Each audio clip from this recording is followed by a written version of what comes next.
Welcome to Dry Ground Honey. Today we're going to encourage the bees to draw out foundation.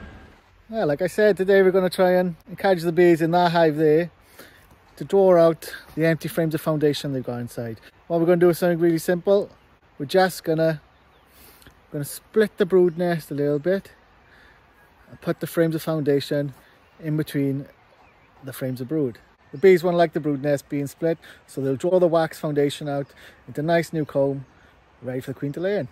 We're suited up, the smoker's lit. Let's go over. As always, we'll give them a little smoke. What's going on, G? Oh, there's one bee covered in pollen then. This is the first pretty nice day we've had all year. And I don't know if you can see it, but there's plenty of bee flying around at the minute. Let's get the lid off and have a look. Well, they've been eating the syrup I've given them.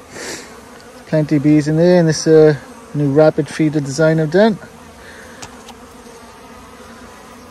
No dead bees, happy days. So this is how we're looking today. Lots more bees than there was before. If you remember, this is the frame of fully capped brood that we moved over in our last manipulation there. So let's see if they've drawn any of the foundation out already. No, they haven't touched it. This is what we're going to change today. We're going to encourage them to draw out this foundation. They haven't started using this frame yet. So what we're going to effectively do is, we're going to place a frame of foundation here. And a frame of foundation here, maybe. We're going to try and split the brood nest safely so that they draw out the foundation. Now it's important when doing this that you don't isolate a frame of brood. Don't leave one frame of brood on its own.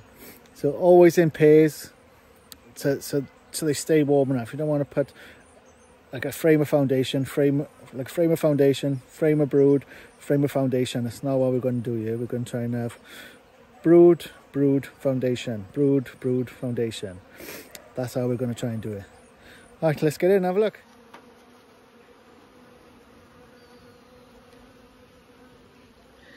That's the first frame. And fill in there with stores. Filling it with pollen and a little tiny bit of syrup, not a lot. So this frame here we're going to put on the outside. We're going to put a frame of foundation in between. So we've got a drone comb, stores, and then foundation again. Let's check the next one.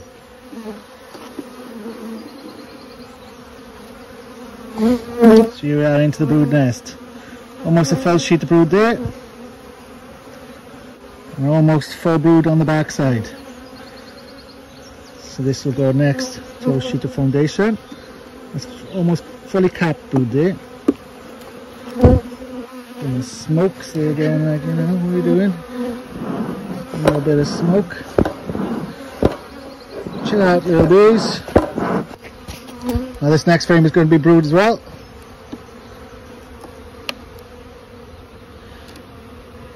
Look at that yellow wax. They must be on the dandelions. I'd assume so anyway. Yeah, we almost got another almost full sheet of capped brood.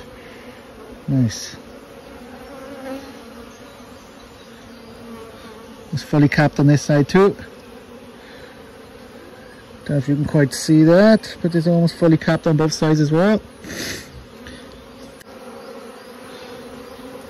So that will go next to our other frame of brood there. Because we've got two frames of brood, you can insert then another sheet of foundation.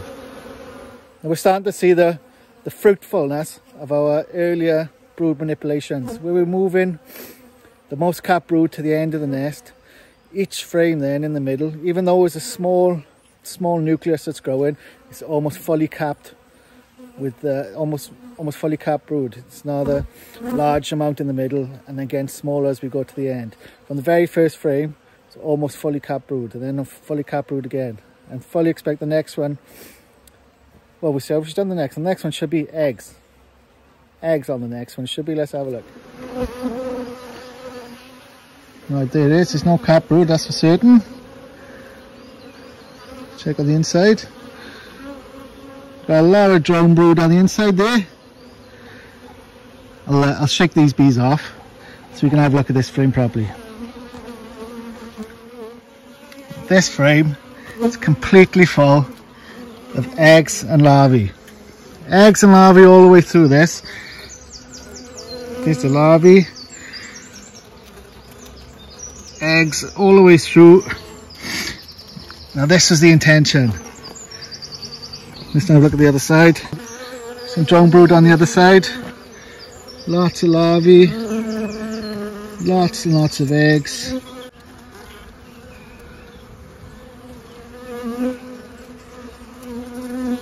So there we can see our brood manipulation working. It wouldn't have been drawn out like that if I hadn't moved the frame with the most cap brood to the left of it. The queen would have just done a little bit of eggs and moved on, but because it was in the middle of them two frames, it's been fully laid up from front to back with eggs. So in 20 days time, that's going to be another 3 frames of bees coming off from this manipulation. We're speeding things up, getting ready, getting this little nuke ready for the summer flow. We haven't seen the queen yet, but those eggs was all we needed really. You know, she's in there been laying within the last 3 days. So this frame was all cap brood, both sides. There's the queen. She must be laying this frame up now. Still cap brood there, merging brood. She must be laying up the middle.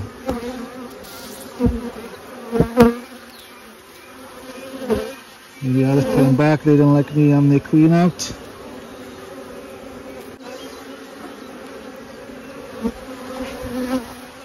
Now, if I wasn't trying to get a foundation drawn, let me smoke him. This one's trying to eat me. You can see him. He's trying to eat me.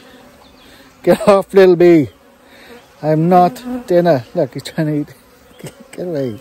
But yeah, because we're trying to draw out the foundation, if I wasn't trying to draw out the foundation rather, I would move the most cap frame of brood back over to the left, scooched everything down a bit, and just keep on growing the brood nest. But I want some more frames now.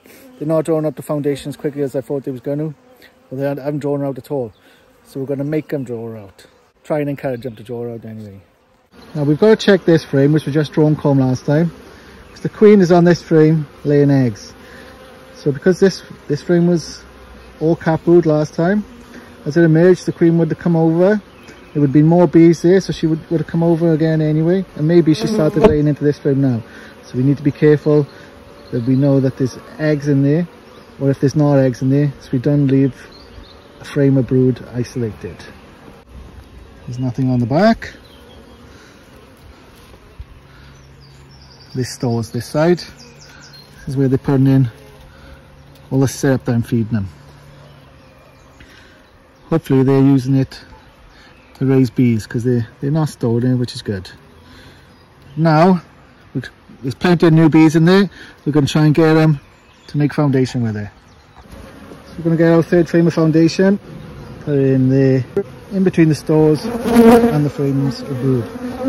Now, I was recommended to do this, maybe I should have done it last time, which is good advice, which is why I'm doing it today for definite. So we've got new foundation, brood, new foundation, brood with the queen laying on it, new foundation, drawn comb. So hopefully when we have a look in a week's time to do the brood manipulation, those 3 frames will have been drawn out or almost drawn out. I'll be giving them sugar syrup. This bee's trying to eat me, he's not letting go. It must be the oldest one in there. So yes, hopefully next week these foundations will be drawn out. We'll have an extra 3 frames for the queen to lay in. Then this colony, by the middle of May, will be a bumper. They'll be laying up all the eggs fresh then for the summer flow. Right, I'm going to shut it up. Thanks for watching, like and subscribe. I'll see you again.